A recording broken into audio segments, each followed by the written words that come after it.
स्वर्गदूत जिब्राइल ने मरियम से कहा, तुम एक बालक को जन्म दोगी। कैसे? मरियम ने पूछा। मेरा तो विवाह नहीं हुआ है।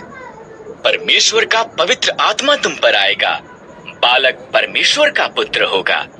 मरियम ने उस पर विश्वास किया। मरियम की मंगनी यूसुफ के साथ हुई थी, पर उसने उसकी कहानी पर विश्वास नहीं किया, इसलिए स्वर्गदूत उसके पास भी आया। मरियम झूठ नहीं बोल रही है, उसका बालक परमेश्वर का पुत्र होगा। तुम उसका नाम यीशु रखना। कई महीने बीत गए, तब वो बैतलहम यूसुफ के शहर में सरकार के पास नाम लिखाने के लिए यात्रा करके गए। उस लंबी यात्रा के बाद मरियम के जन्म देने का समय आ पहुंचा।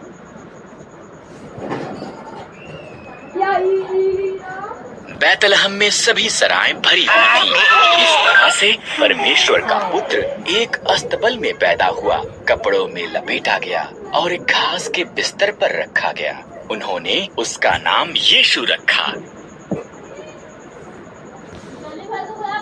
उस रात को एक स्वर्गदूत बैतलहम के निकट पहाड़ियों में कुछ चरवाहों पर प्रकट हुआ। सुसमाचार, स्वर्गदूत ने कहा, तुम्हारा उद्धारकर्ता पैदा हुआ है। वो बैतलहम में एक चरनी में रखा हुआ है।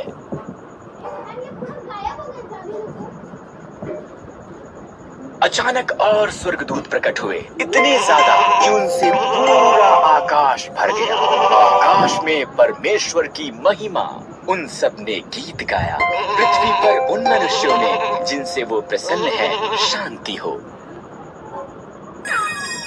जब स्वर्गदूत चले गए, चरवाहे जल्दी से बैतलहम के लिए निकले। उन्होंने बालक, उनके उद्धारकर्ता को एक घास के बिस्तर पर लेटा देखा। ये ऐसा ही था जैसा कि स्वर्गदूत ने उनसे कहा था।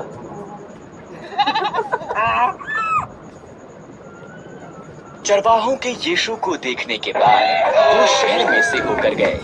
वो बहुत उत्साहित थे। उन्होंने जो हुआ था वो सबको बताया और उन्होंने परमेश्वर की उस सब के लिए जो उसने किया था